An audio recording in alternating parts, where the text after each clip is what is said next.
Well, I mean, first of all, I'm on a I'm getting interviewed today by I think it's the third largest English language news platform in the world, which is Al Jazeera International. They've set up an interview for me for 8 o'clock, and they called me up.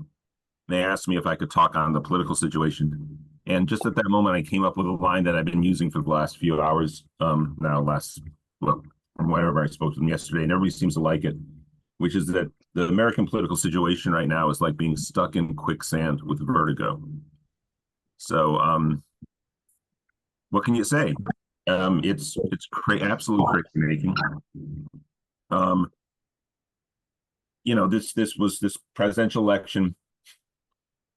You know, I joke with whenever the men's World Cup soccer tournament occurs, it is spoken of as being the most followed spectacle, shared spectacle that humanity participates in.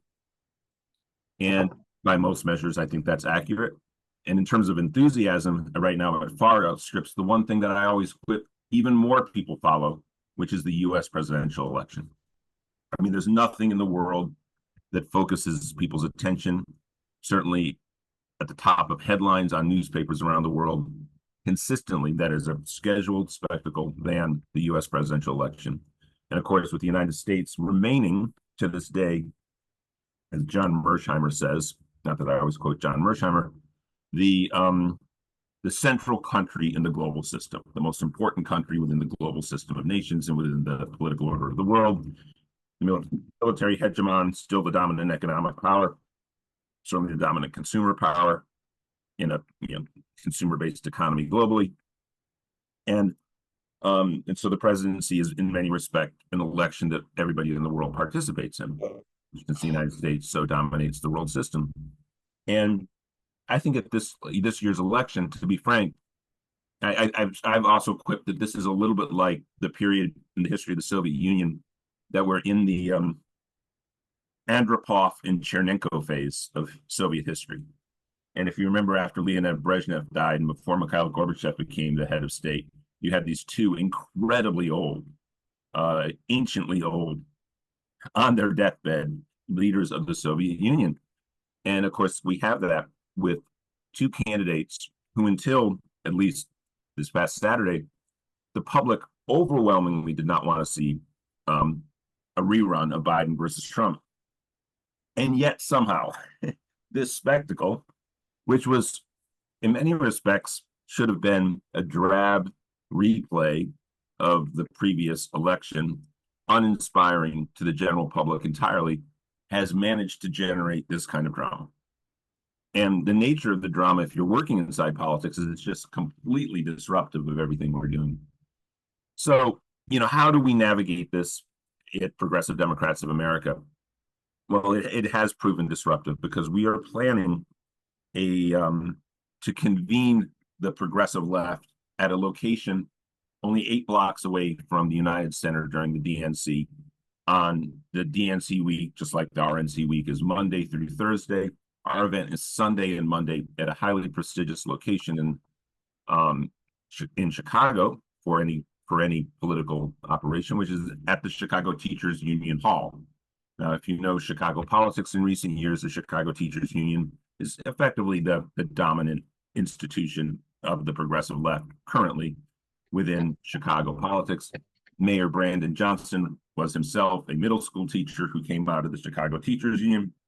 The wave of strikes that happened across the country, including in West Virginia and Oklahoma and here in Los Angeles, of teachers going on strike a few years back. That was a big progressive rallying cry for teachers across the country and for the left. Started in Chicago, and so we're going to be at the Chicago Teachers Union, and we're going to parlay that prestigious location into inviting, everybody who's a central figure in the progressive left to speak, along with people who have policy positions that we support at PDA, very specific, which I think one pair of states falls into that subcategory of people we'll be inviting to give a presentation, but also people who advocate for high-speed rail, people who advocate for the public infrastructure bank. There are an array of people who have an opportunity and hopefully a context at Progressive Central. I mean, what we're hoping for is is an event. And the way we're looking at it is there will be some organizational components of the 2-day event about people joining PDA, organizing activity that PDA is a part of, and how people get into that, and also expand.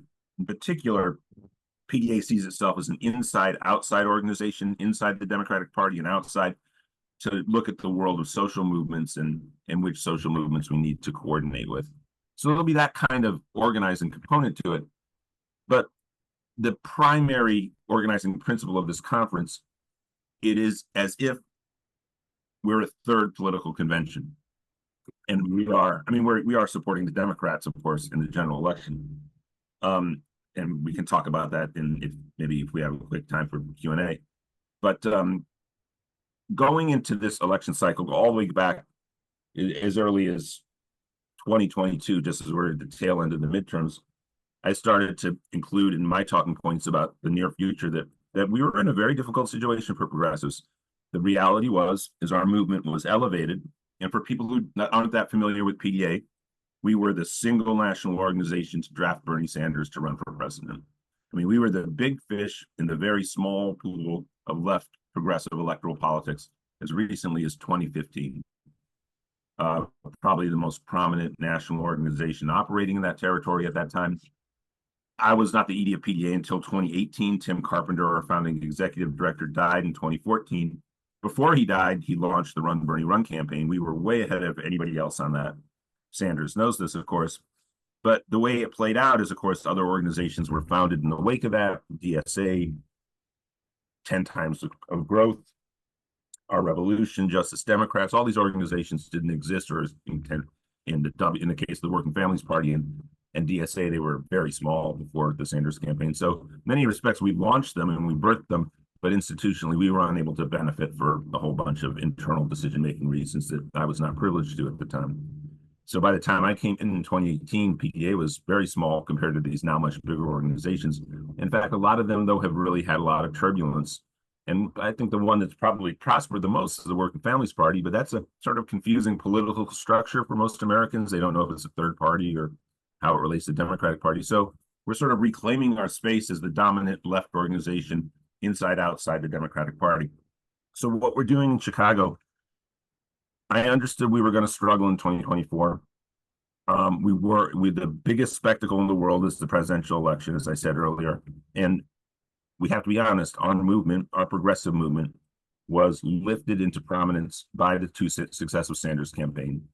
And people can talk about, political moments and historical moments, but the actual historic fact is that's what lifted the progressive movement. And in the absence of a progressive challenger in a complete presidential election cycle, we were going to get remarginalized. And that's shown. There is not, even going out of the primary season of the Democratic Party, there is not a single sort of PDA squad-like winner of a primary who's new in an open seat or will have defeated an incumbent across the entire country. We're hoping to pick up one in Arizona on July 30th, and all of our candidates have lost. We had prohibitive favorite candidates like Sushila Jayapal up in Oregon, who were in the end crushed by 3 weeks of massive spending by right-wing Republican dominant money channeling through the organization APEC. That just crushed her. I mean, you drop $9 million in 3 weeks into the Portland media market and game over. She went from about a 20-point lead to a 20-point loss. Jamal Bowman lost. That, of course, was tough because of redistricting. And it's frankly, folks, it is not looking good for Cori Bush on August 6th in St. Louis. She will face, if you adjust for the cost of buying media in St. Louis versus New York, she's going to go up against more media in that market against her than Jamal Bowman had. An absolute flood of nonstop propaganda, grade A, world-class, focus-tested propaganda pouring into the brains of the people in Missouri's first district against Cori Bush. And it's going to be very, very, very hard to overcome. And that's the reality. So it's a very difficult scenario. But I even heard, and this I'll finish with this, I even heard on Ezra Klein's podcast, which I haven't been listening to, but I started to because if you're familiar with him, he was one of the earliest voices calling for Joe Biden to be replaced going back about 6 months. So yeah, I started listening to it because this is the big dialogue about Biden being replaced. And two days ago at the Republican convention, he had an economist on who talked about this new populist economic appeal being made by the Republican Party.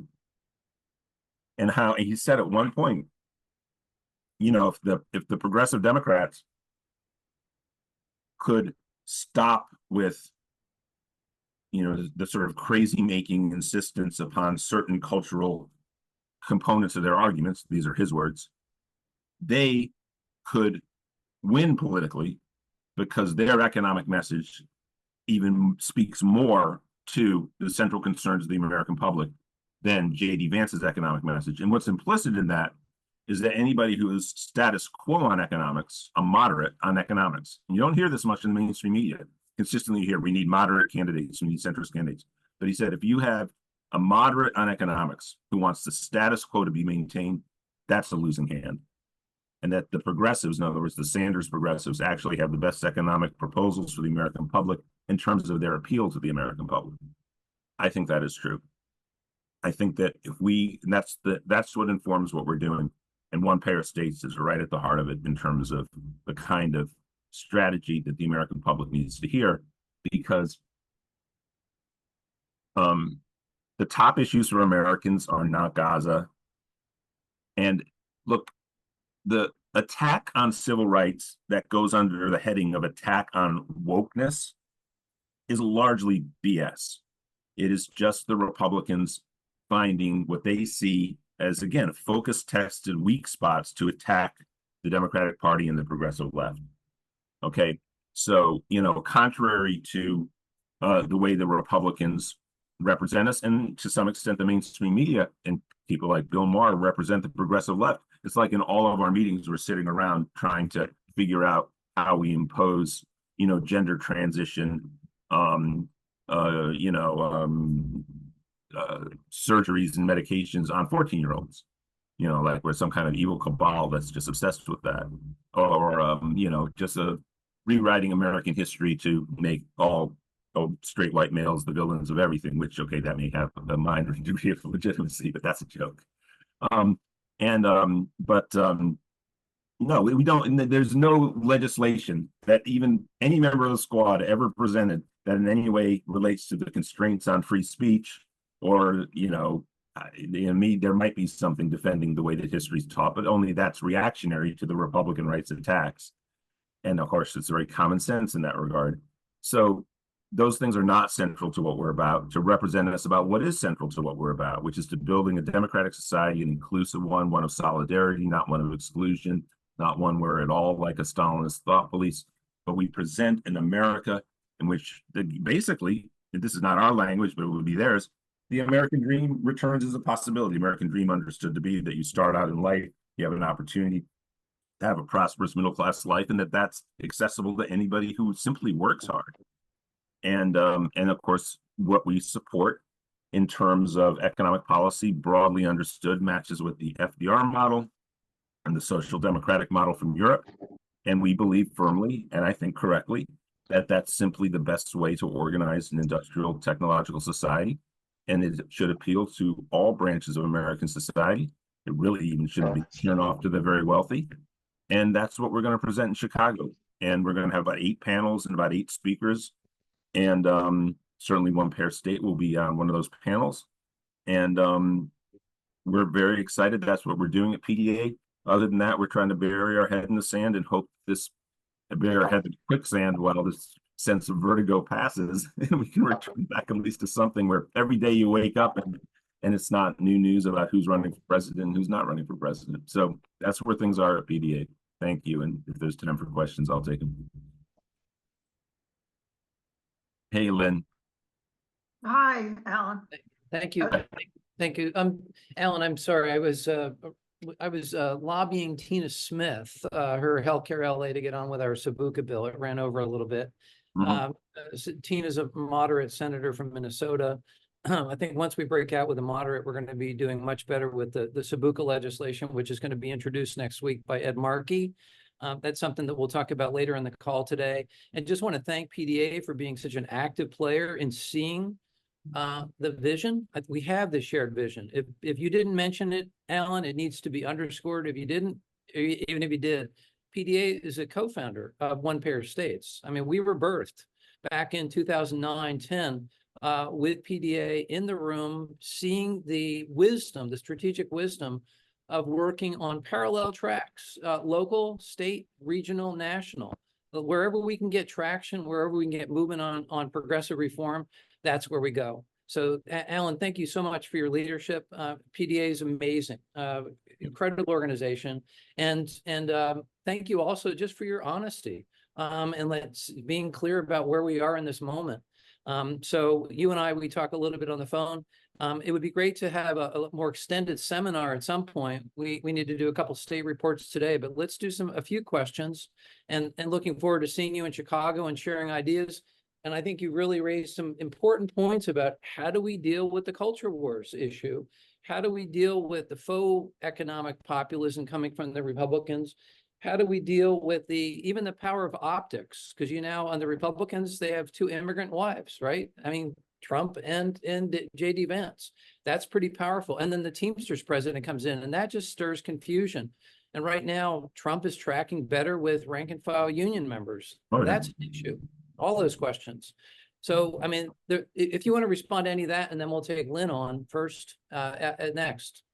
Yeah, I mean, obviously with the culture wars, I think the main problem we have, and this is a very difficult long-term problem, is the degree to which, I mean, look, I'm going to say some things now that maybe people may take a little issue with, but hopefully not. The Democratic Party moved away from advocacy for the working class, and definitionally from 1933 at least through to the end of the 70s. You could argue maybe beginning with the Carter administration or the Carter ascendancy in 75. That was just a substantive part of the Democratic Party. And it really, of course, the change didn't happen until you get to Clinton. And if you have the two iconic figures of the Democratic Party after the Reagan and Bush years, clearly they're Bill Clinton and Barack Obama. One is went to Harvard Law, the other went to Yale Law. And at Harvard Law and Yale Law, they were understood to be these highly magnetic, charismatic figures who were going to possibly be one day presidential candidates because of their brilliance and their, charisma and composure. And, what do you represent when the mainstream of Yale Law and Harvard Law is seeing you as the prospective leaders of our country? And that's not going to play very well in what's supposedly a democratic society where, you get people who will reflect. I mean, of course, Obama has a backstory. Clinton has a backstory. Part of the reason I imagine at Yale and Harvard Law, they're being tipped for that. And they're hearing that by the time they're probably 2 weeks into being at Harvard Law and Yale Law, because they're both that impressive, right? And is that's part of the backstory. Here's a guy who has this working class background story, multiracial, international, background story for Obama. I mean, I guess for Obama, the pathway there would have been a little bit tricky to envision as opposed to Bill Clinton. And right off the bat, I think people saw him in that light once he arrived in New Haven. But, I think what happened in the Bush-Cheney years is all of a sudden Barack Obama had a profile that was going to be the perfect rejoinder to the crisis that like U.S. Capitol, right, would have had internationally with the whole world rejecting Bush and Cheney. But to get back to who they represent to the general public, yeah, it becomes a party that's a party of coastal elites serving the interests. If you go down the class ladder, it doesn't really get any lower than the professional managerial class in the ways that they sort of do struggle in the neoliberal economy. So there's some, understanding of the way that college graduates don't really ascend in the way they thought they would, and they're attentive to those issues, maybe at least rhetorically. But of course, they both really became, economically, their backbone was to defend the investor class in Wall Street. And when you have that kind of betrayal for a party that was supposed to be representing West Virginia, and you only have to go back to like the late 90s, early noughts, and West Virginia was the state in the country that voted most Democratic. Now it's the state that votes most Republican. The sense of betrayal is so profound with the Democratic Party. And yet, and this goes to the Teamsters. I mean, of course, that's just a strange speech. in that context, because it still does remain, since unions, as they were beat up by the Democratic establishment and marginalized consistently by the neoliberal establishment, they stuck with the Democratic Party. And so consequently, and since they still have some institutional heft in American politics, the Democratic Party supports pro-union measures. The Republicans don't, and it is night and day. Okay, I don't think that's changing.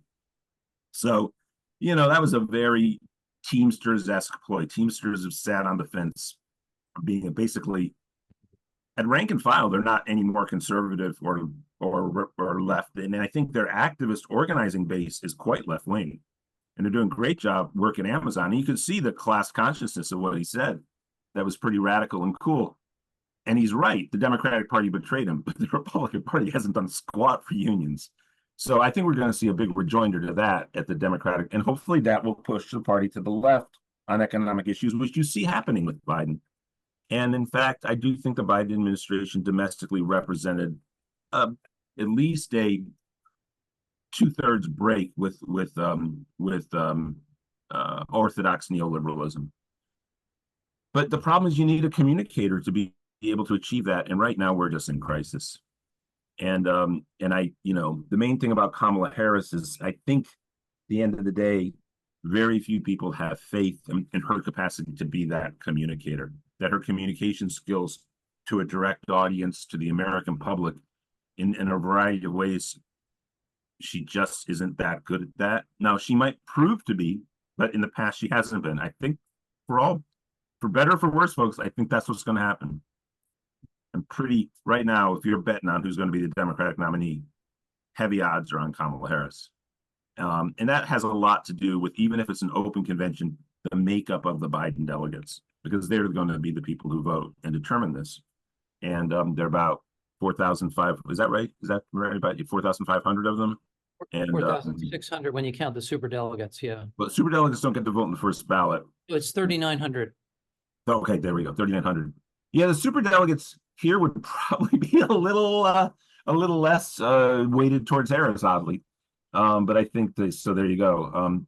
I'm pretty sure that the people who were selected to be Biden delegates would have a hard time not putting Harris forward, unless in the process she trips up, which isn't outside the realm of possibility, because she's had some very, very tricky media appearances. Yeah. Yeah. So we're going to bring up Lynn, but I want to just plant the seed here for conversation continuing today and beyond today, and that is the work we're doing at One Payer States and resonates with you is the radical visioning work. Like, how do we see our getting to single payer, Medicare for all, universal health care, longer term? What is that going to take? And that's a big conversation I'm sure we'll have in Chicago, and we can sort of bookmark it. But I should, out of deference and respect, bring up Lynn. But Lynn, what's your comment, question? Okay, a couple of things. I attend or watch the PDA meetings every Sunday. If you don't get it at the time, it's like 4 p.m. Eastern. I watch it on YouTube because they videotape it, and it's a fabulous meeting. Everybody here should attend it. And Alan is the leader. He's brilliant. He knows everything about politics in the United States. The other is, one silver lining is, I'm phone banking for Rashida Tlaib, and they could not, AIPAC couldn't find an opponent to run against her. And the calls that I've been getting, she's very positive. They absolutely love her there. So I'm pretty sure she'll retain her seat. And of course, she's a co-author of Single Payer. And the other is, did you see where the right wing has come out against Vance's wife and are complaining about her because she's a daughter of immigrants? That came out yesterday. Yeah, no, and they complained about the seat prayer and a bunch of other stuff. But I was actually at the Cleveland convention in 2016, and then the upper deck is, we were just wandering around, and I ran into John Nichols up there, or maybe we called each other and we agreed to meet up there, and overlooking this convention just after Ted Cruz had spoken. And Cruz, this really is going to strain people's memory, when he spoke at the RNC, he did not get on board. The previous day, Trump had insulted his wife. And by about 3 days later, he capitulated and re-announced he would be supporting Trump. At his actual appearance, he was contrary to that. And so Nichols and I spoke about that, and John Nichols just looks at me and goes, "This is an authoritarian party. This is a absolutely immersed in the logic of patriarchy, and the one prevailing rule of Orthodox patriarchy is what father says is true, whether it's true or not." And that's like Donald Trump in a nutshell. And he said this Republican Party will fall behind Donald Trump. And if you remember, in the previous months in 2016, that was not the case. It wasn't the case this time with Nikki Haley running and all the efforts of, say, the Koch brothers to back her. Probably the biggest single Republican donating or a right-wing donating family in the history of the past 50, 75 years backing Nikki Haley. But they all fall in line. And so all these little quips against this or that, it won't matter. They'll fall in line, which is terrifying. We're up against it right now. I mean, we are right now facing a very good chance of a second Trump term. Now, I don't think it's over. This thing has all sorts of they've regained center stage internationally. It's not something that people are just passing over. The events of the past, since ever the debate over the change out of the Democratic candidate, the assassination attempt, and everything is now placed this again front and stage on the world's theater and in the United States. And I think there'll be twists and turns we can't anticipate. Going into the period before the debate, the logic for political consultants on this race was whoever the camera is focused on, if it's Biden or if it's Trump, it's bad for that candidate. In other words, if you're paying attention to Trump, it's bad for Trump. If you're paying attention to Biden, it's bad for Biden. So maybe the main thing the Democrats have to come up with is a candidate for which that is not true. And secondarily, let's hope that Trump, who paradoxically, of course, over the last week, that hasn't been the case, at least until his speech last night, which rambled on. When the camera was on him, all of a sudden, it was a winning thing for the general public.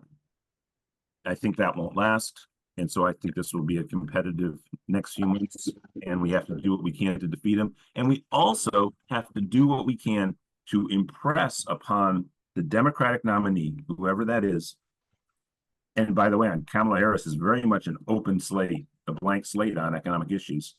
And don't forget, the issue here is absolutely core economic. In fact, just to say this, you mentioned the faux populism of the Republicans, I think that's a little bit tricky because I think there is something of a there. I hate to say it, and that there is a shift away from their orthodoxy around trade. Yes, around immigration as an economically related issue. They're horrible about that, of course. And there's some other stuff too. There's some wavering on a few issues, and you see it with Vance, and you've seen it with Trump.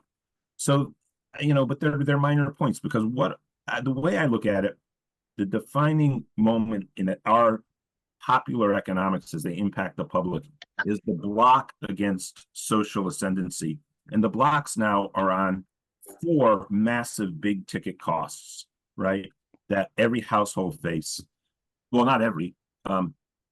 If you have then they are these unexpected and this general drain of healthcare bills. 1, the cost of higher education. 2, 3, the cost of buying a house or even renting, so housing in general, and then the cost of actually just having a child in the society. So childcare, but even just the cost generally of having a child. Those 4 things, and at their core, they're the progressive Democrats have answers to these things. The mainstream moderate neoliberalism Democrats, of course, do not. They are the status quo ante, and the Trump people do not. Those do not relate to the issues that obviously you know that the way that their thing on trade has to do with Trump as this kind of proto-industrialist kind of capitalist. So he really is coming at it from that perspective. Is there possibly a way in which it improves a lot of the working class? Yes. Does staunching immigration possibly improve the wages of the working class? Yes, it does. It would, but that doesn't. Those are minor concerns compared to the real concerns of those 4 matters I face. And one-payer state is right at the heart of that. I mean, the U.S. healthcare system is utterly insane. Every single American knows it. the little clip from South Park. I don't know if people saw that from about a month and a half ago. It's absolutely sublime. If you can get it, it's about a 4-minute clip lampooning the American healthcare system. Everybody knows it. We don't have the votes to get there federally. If we can get there in any state, and we got to push at every state we can push on to build that momentum. So God bless one pair of states, and it's great to work with you. Thanks so much, Lynn, and thank you for your activism. And to Alan, yeah, if somebody could drop a link for how to get over to the PDA call, that would be terrific. And we'll look forward to connecting with you over there, Alan, and looking forward to seeing you in Chicago. I don't see any other hands up at the moment. I think you've covered a lot of ground, and you've come in at a really important moment where there's so many balls up in the air. So much uncertainty in our environment. Thank you for providing this clarity and analysis. So as always, brother, appreciate you.